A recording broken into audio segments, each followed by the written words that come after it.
Ippei Mizuhara, his former interpreter, is facing federal charges. Is most likely going to be charged with bank fraud. Now, allegedly, the first number that came out when it was alleged that he stole money and had a gambling problem, it was $4.5 million. That was the number that was thrown out there, and we were like, "Dang, that's a lot of money." Well, turns out that number pales in comparison to the numbers that are out there. Allegedly, he stole more than $16 million and will be charged with bank fraud as a result. That there was an affidavit filed yesterday as a part of a criminal complaint signed by FBI Special Agent Chris Seymour. Okay, so in this affidavit, that's where all the details are. So in this affidavit, they claim that from December of 2021 through January of 2024, Mizuhara, his Shohei Ohtani's former interpreter with the gambling problem, allegedly averaged over 25 bets a day. Yeah. A day. The wagers range from $10,000 to $160,000, with the average bet being roughly $12,800. I mean, that's the average bet. That's a lot of bread for your average bet. There's no record that he bet on baseball games at all in the affidavit. They say there's no evidence, there's no record of that. So I guess that is a point of integrity. The wins totaled over $142 million. And I mean, my man Ty Henderson would love to jump on some of this. And the losses totaled. Not what you were about to say, though. Yes, you're right. Great points. That's why I said the wins. The wins. Jump on some of that. Yes. Jump on that. We all want the that. The losses, you're right. Patrick's right about it. The losses totaled over $182 million. So the losses were more than $40 million. So yes. That's the bad. That's the really bad part. So maybe he's not. He's an addict, but he ain't necessarily good at gambling. Okay, it's unclear. Apparently, where the Mizuhara, he apparently according to the affidavit, impersonated Ohtani at times in order to get money from his bank accounts. So people were wondering, like, how do you have access to the bank accounts? They're saying that's how he did it. And he would do that I guess you could do that electronically, and he would go do that because he had the total trust of Ohtani.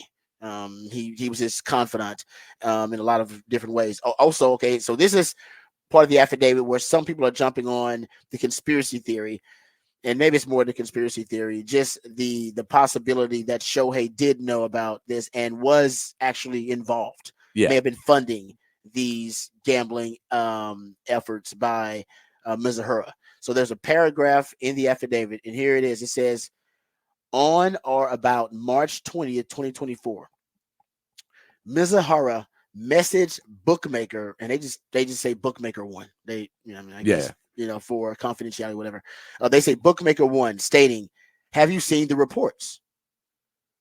Bookmaker one responds, "Yes, but that's all BS.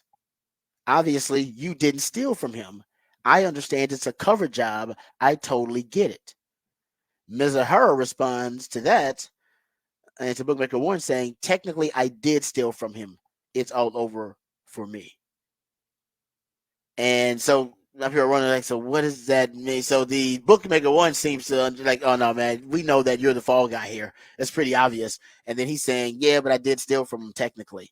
And so you can read into that what you will, but Patrick, a lot of people are looking at that and saying, well, bookmaker one seems to understand that, or seems to believe that he's the fall guy.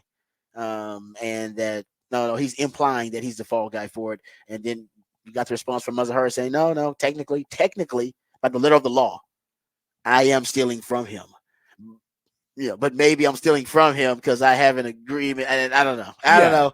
It's a conspiracy. I'm the grassy knoll, man. It's going to be full of a lot of baseball fans for years to come, because I guarantee this is not coming back to Shohei, guys.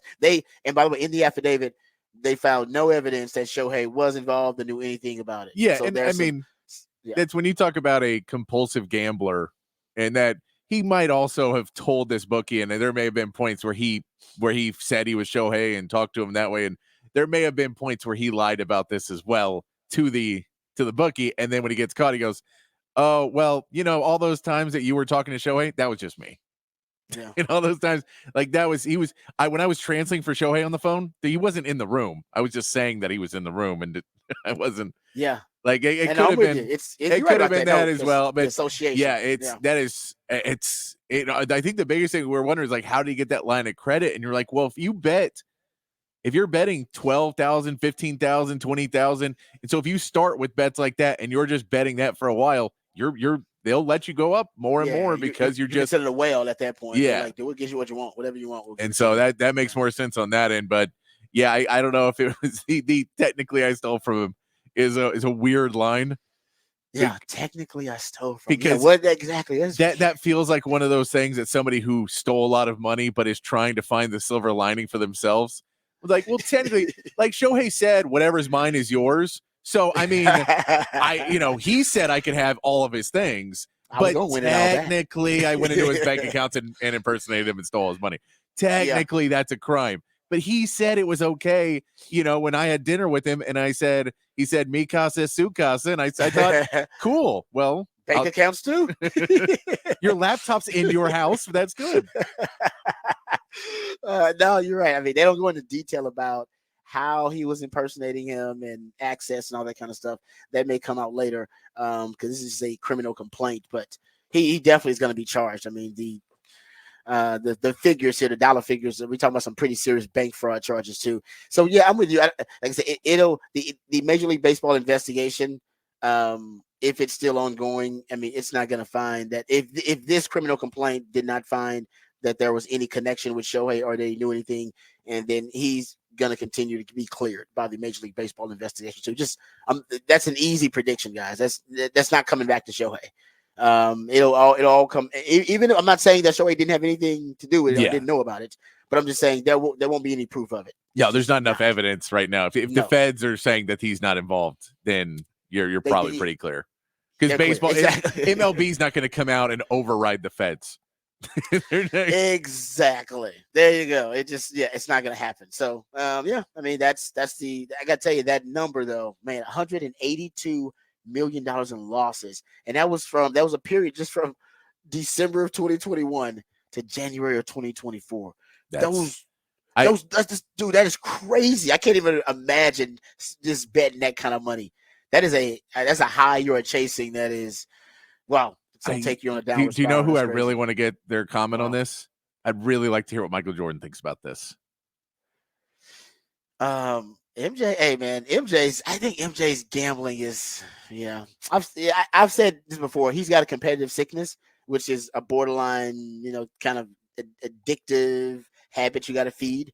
And I just think he wants to compete at everything, and he likes to gamble on it because his was not necessarily sports betting. I'm sure he did plenty of sports betting too. But yeah, you watched The Last Dance. I mean, he was talking about, MJ will do anything, quarters, anything. He'll bet on, he said he used to bet on like the little cartoon races they would play on the Jumbotron, right, in the arena. He would bet on who was going to win, and he would cheat because they said he would go ask like the video guy beforehand, hey, who's going to win, the red car or the blue car or the green car? He'd be like, the green car. MJ's like, all right.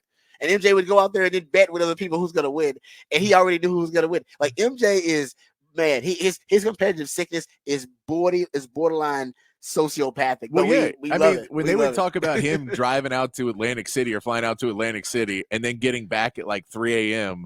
and then going to practice the next day and playing games, you're like, that's not normal that people would go out there and do it. So I just want to know, talk to him and he'd go, I'm just curious if Michael Jordan sees this story and thinks, average 12,000 lightweight, or if he sees it and he goes, okay, I'm not so bad. I just want to know where he falls on this scale, because it was a lot of money, and it's 25 bets. You have to figure it's in-game betting too, because there's not 25 games a day. So are you doing player props? Like, what are you betting? And he's not betting baseball. Remember, so you're even more limited than you would be. So it's like, how many games are there to bet? Yeah, no, they said that. I mean, it was basically restricted to big time sports like college football, basketball. They said, but no baseball, which some people also find suspicious. They say that if Mizuhara was going to bet, if he was just betting and going rogue and stealing money and betting on every sport, why would you, pass on baseball?